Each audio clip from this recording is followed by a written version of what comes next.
Nous sommes le 15 décembre 2018 et je continue mes lectures de la Bible.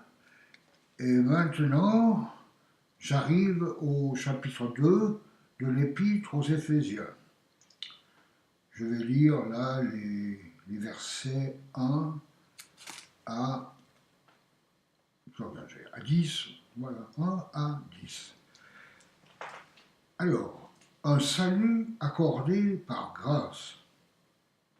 Ça, c'est ce que Paul devait absolument faire comprendre aux Éphésiens, à tout le monde. C'est effectivement ce que nous avons tous beaucoup de peine à intérioriser, puisque dans toutes les religions, et même chez ceux qui ont la foi, il y a toujours cette impression qui revient, il faut que je fasse ça, il ne faut pas que je fasse ça, etc. Et c'est justement de ces contraintes que la bonne nouvelle de l'Évangile veut nous libérer. Alors bon, qu'ici, ce que Paul va nous dire, un salut accordé par grâce.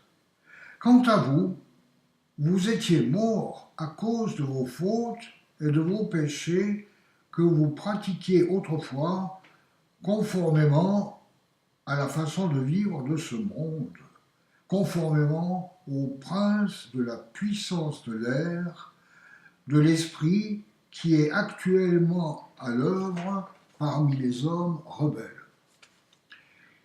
Ça, c'était avant. Captifs de nos passions, de tout ce qui était, et sans même y prêter attention. Bon, ça faisait partie de la vie courante, bah oui, on vit comme ça, et puis on ne se pose pas trop de questions. Et tout change au moment de la conversion. Pourquoi? Parce que c'est le Saint-Esprit qui nous convainc de péché, qui nous fait remarquer que nous vivons dans le péché. Et ça, c'est une chose, avant, on ne s'en rendait même pas compte.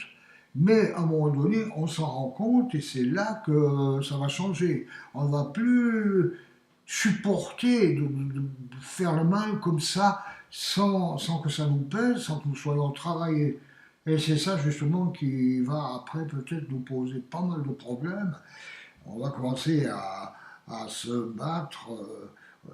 Il faut se battre, mais malheureusement, trop souvent, de fois, on se débat. On se débat au lieu de se battre. Alors, voilà.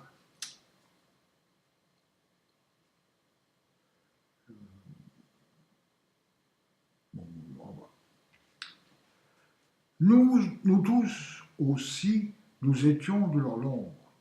Notre conduite était dictée par les désirs de notre nature propre, puisque nous accomplissions les volontés de la nature humaine et de nos pensées, et nous étions, par notre condition même, destinés à la colère, tout comme les autres.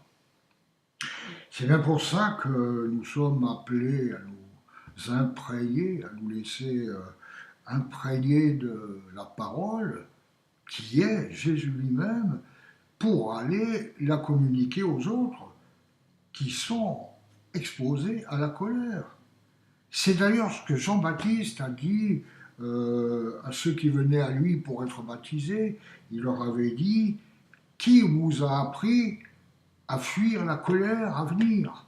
Donc c'est pour être libéré justement de cette colère échappée que nous sommes appelés à prendre connaissance de la Bible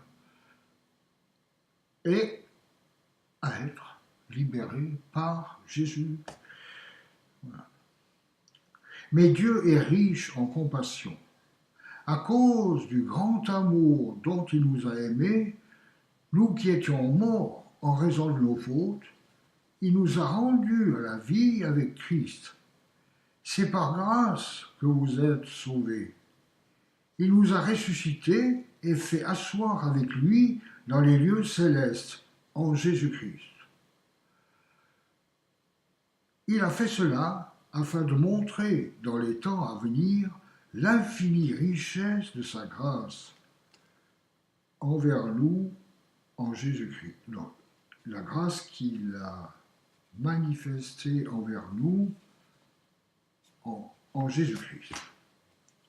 En effet, c'est par la grâce que vous êtes sauvés, par le moyen de la foi. Et cela ne vient pas de vous, c'est le don de Dieu. Ce n'est pas par les œuvres, afin que personne ne puisse se vanter. Là, ça revient, ce ne sont pas les œuvres. On s'efforce de ne pas faire ci, on s'efforce de faire ça. Non, c'est pas par ça. Parce que alors, si on faisait tous ces efforts et tout, qu'on y arrivait, ben, on en arriverait pour finir à se vanter. Oui, j'ai fait ça, j'ai fait ça. Ben non, c'est pas comme ça. Ce n'est pas par les œuvres. En réalité, c'est lui qui nous a fait.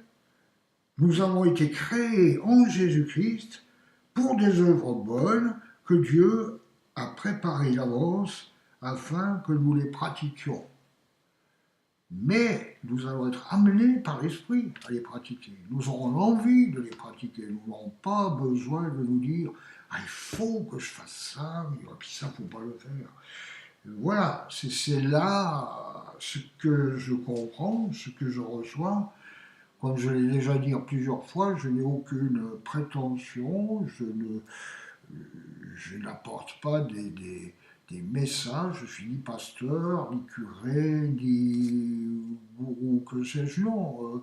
Simplement, je suis quelqu'un qui a découvert, qui croit que Jésus est le Christ, que la Bible, c'est sa parole, la parole de Dieu, et j'en parle comme ça. Je fais mes lectures, je l'ai faites, et avec vous, je l'ai reprise. Voilà, et ben, à la prochaine fois, au revoir.